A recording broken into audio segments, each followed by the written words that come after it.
Hello दोस्तों, बिना देरी के वीडियो को स्टार्ट करते हैं और हो सके तो सब्सक्राइब कर लेना क्योंकि हम 100 सब्सक्राइबर के काफी नजदीक हैं। एपिसोड शुरू होता है और हम रूडी के पुराने शरीर को देखते हैं जिसमें रूडी की आत्मा आ जाती है। रूडी कहता अच्छा तो इस दुनिया में यहाँ तक ही सफर था। तभी एक आत्मा की तरह आदमी आता है। वो कहता है तुमसे मिलकर खुशी हुई। रूडी कहता है तुम कौन हो और यहाँ पर क्या कर रहे हो? वह आदमी कहता है मैं हूँ वुमेन गॉड। वैसे तुम्हारी जिंदगी देखने में काफी मजा आ रहा है, इसलिए मैं तुम्हारे साथ हूँ, तुमसे मिलने के लिए आ गया। रूडी कहता है साले तेरी वजह से मेरी पुनर्जन्म की जिंदगी भी खराब हो गई है। ह्यूमन गॉड कहता है जो वैसा हो गया, अब मैं क्या करूं? देखो मैं तुम्हें एक एडवाइस देना चाहता हूं। रूडी कहता है अपनी एडवाइस को अपने पास ही रखो। मेरी जिंदगी पहले से ही खराब थी, फिर इस दुनिया में आकर भी तुमने मेरी जिंदगी खराब कर दी। ह्यूमन गॉड कहता है देखो मैं जो हुआ उसका कुछ नहीं कर सकता, लेकिन आगे की जिंदगी के बारे में मैं तुम्हें कुछ बता सकता हूँ। रूडी कहता है क्या मैं अभी भी जिंदा हूँ और मेरा पुराना शरीर भी सही है? ह्यूमन गॉड कहता है तुम अभी भी जिंदा हो। रूडी कहता है तो यह एक तरफ का सपना है? वो कहता है हाँ, तुमको इस दुनिया में ड्रैगन गॉड लेकर आया है। मैं चाहकर भी ऐसा नहीं कर सकता। क्या तुम मेरा ये काम करोगे? रूडी कहता है बिल्कुल नहीं, मैं तुम पर कैसे विश्वास कर लूं? क्या पता तुम मुझको फंसाना चाहते हो? ह्यूमन गॉड कहता है अगर तुम मेरी बात नहीं मानोगे तो तुम सच में मरने वाले हो। उसे सुन रूडी डर जाता है और पूछने लगता है वो कैसे? मैं मर कैसे सकता हूँ? ह्यूमन गॉड कहता है तुम एक माना कैलेमिटी में फंस गए थे और डीमन कॉन्टिनेंट में तुम टेलीपोर्ट हो गए। रूडी कहता है ठीक है, फिर जल्दी बताओ आगे मुझे क्या करना होगा। ह्यूमन गॉड कहता है जब तुम उठोगे तो तुम्हारे पास एक आदमी होगा,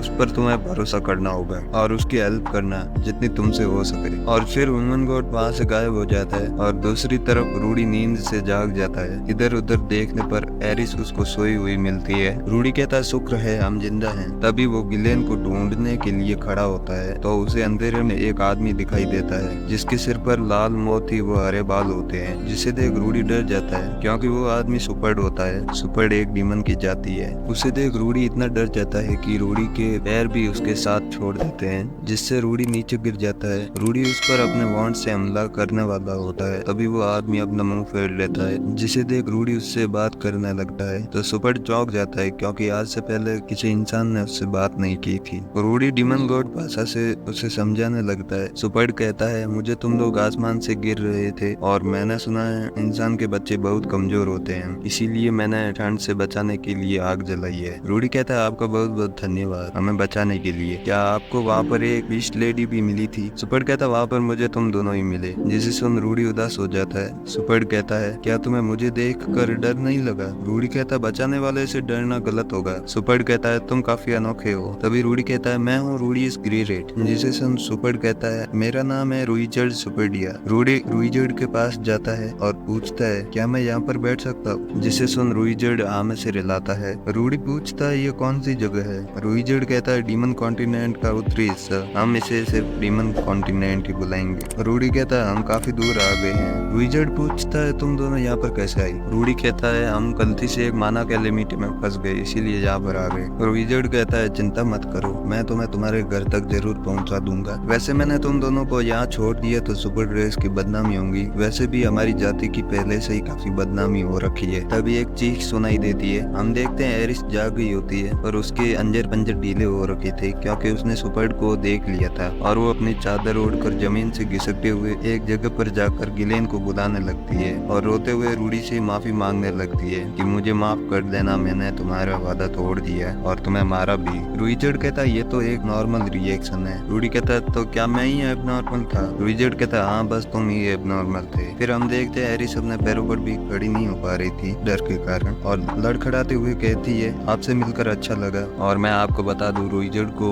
ह्यूमन भाषा आती है, इसीलिए एरिस की बात समझ पा रहे हैं। एरिस कहती है मेरा नाम है एरिस बोरियस ग्रेरे। तो रुइजर्ड कहता है एरिस बोरियस ग्रेरे। तो एरिस गुस्सा होते हुए कहती है नहीं बोरियस नहीं बोरियस। तभी उसके दिमाग की बत्ती चलती है और उसे पता चलता है कि मैं तो सुपर्ड से बात कर रही हूँ और डरते हुए रूडी के पीछे आकर छुप जाती है। तभी रुइजर्ड कहता है मिलकर अच्छा लगा, मेरा नाम है रुइजर्ड। रूडी कहता है अगर हम बैठकर बात करें तो हम दोस्त बन सकते हैं। फिर हम देखते हैं एरिस सबके ऊपर नेता बनी हुई बातें कर रही होती है कि मम्मी हमेशा मेरे से झूठ बोलती थी कि सुपर्ड बुरे होते हैं। रूडी कहता है आज से तुम और रुइजर्ड दोस्त हो। फिर हम देखते हैं एरिस रूडी को भूल जाती है और रुइजर्ड से बातें करने लगती है जैसे हम लोग करते हैं और लोडू क्या हाल चाल है वैसी वाली। और रूडी मन में कहता है मुझे एरिस को घर वापस लेकर जाना ही होगा। फिर सुबह होने पर वो लोग किसी गांव की ओर जाने लगते हैं और रास्ते में रुइजर्ड एक कछुए को मारकर खाने का जुगाड़ कर लेता है है और रूडी अपने वाटर मैजिक से पानी का जुगाड़ कर लेता है। रुइजर्ड कहता है मैंने तुमसे मना किया था कि वहाँ से हिलना मत। एरिस कहती है तुम्हें कैसे पता चला कि वहाँ पर राक्षस है। रुइजर्ड कहता है मेरी लाल मणि से ये सब कुछ देख सकता हूँ मैं। एरिस कहती है मेरे पास तलवार हो तो मैं भी तुम्हारी हेल्प कर सकती हूँ। रुइजर्ड कहता है तुम बच्चों को मेरे होते हुए कोई लड़ने की जरूरत नहीं है, बेहतर होगा तुम अपने बड़े भाई के पीछे रहो। और रुइजर्ड एरिस के सर पर हाथ फेरने लगता है तो एरिस रुइजर्ड का हाथ हटाते हुए कहती है कौन सा बड़ा भाई, मैं तुम्हारी बड़ी बहन हूँ समझे। रूडी ये सब बकचोदी देख रहा होता है और मन में कहता है ये जरूर पिटवाएगी मुझको। रुइजर्ड एरिस की बात मानते हुए कहता है मुझे माफ करना, तुम मेरी बड़ी बहन हो। तभी वो लोग एक गांव में पहुंच जाते हैं जिसके घर कछुए के कवच से बने होते हैं। हम देखते हैं एक आदमी रुइजर्ड को अंदर नहीं जाने देता है। वो कहता है इंसान हमारे भरोसे लायक नहीं है, जिसे सुन रुइजर्ड गुस्सा हो जाता है और कहता है क्या तुम इन बच्चों को ऐसे ही छोड़ दोगे। फिर वो आदमी डर जाता है और अपने मुखिया को बुलाता है। रूडी कहता है वो तो एक जगह पर ही खड़ा है। रुइजर्ड कहता है ये लोग टेलीपैथी यूज करते हैं चाहे वो कितने भी दूर हो। तभी गांव का मुखिया आ जाता है जिसे देख रूडी उनको प्रणाम करता है। रूडी मन में कहता है अच्छा हुआ जो मैंने डीमन गॉड भाषा सीख ली थी। मुखिया कहता मेरा नाम रॉक्स मिगुडिया है, ये लोग रॉक्सी के जाति के हैं। फिर वो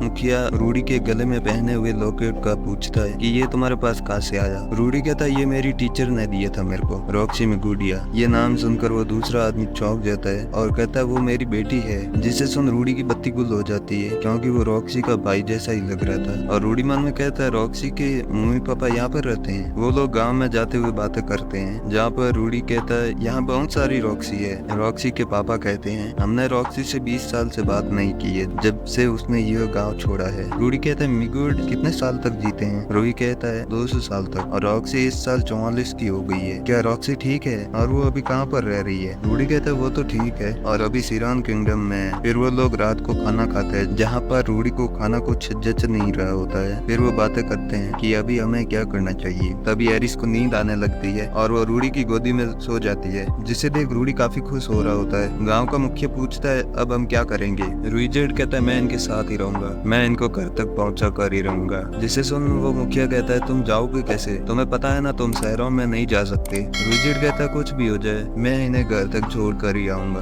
फिर मुझे वहाँ पर किसी को मारना ही क्यों ना पड़े। उसे सुन मुखिया कहता है जब भी बच्चों की बात आती है तो तुम पागलों जैसी बातें करने लगते हो। उस बात को 10 साल बीत गए हैं और तुम अपने लक्ष्य तक कैसे पहुंचोगे। रूडी कहता है आखिर कैसा लक्ष्य। मुखिया कहता है रुइजर्ड सुपर क्रेज की बदनामी को मिटा देना चाहता है। रूडी पूछता है लेकिन जंग के टाइम तो उन्होंने हमला किया था ना, चाहे फिर वो अपना दोस्त हो या दुश्मन। जिसे सुन रुइजर्ड काफी गुस्सा हो जाता है और कहता है हरगिज नहीं, यह सच नहीं है। उसे सुन रूडी के डर के मारे मुंह में गोटे आ गए होते हैं। रुइजर्ड कहता है वो लाप्लास की साजिश थी, उसने हमको धोखा दिया था और अपने पास्ट की बातें बताने लगता है। हमें पता चलता है रुइजर्ड के हाथ में जो स्पीयर था वो उसके बेटे की आत्मा से बना है। ये स्पीयर लाप्लास ने सुपर्स को दिए थे और इंसानों के खिलाफ डीमंस को भड़काया था और ये स्पीयर्स काफी ताकतवर होते हैं। और फिर एक दिन कुछ अजीब होने लगा, हमें कुछ पता नहीं चल रहा था कि हम दुश्मन को मार रहे हैं या आत्मा को ही। जो हमें दिखाई देता था उसे हम खत्म कर देते थे और आखिर में हमने अपने परिवार वालों को भी मार दिया। और यह स्पीयर मेरे बेटे की आत्मा है जिसने मुझे इस श्राप से बचाने के लिए अपनी जान दे दी और यह सब लाप्लास की साजिश थी।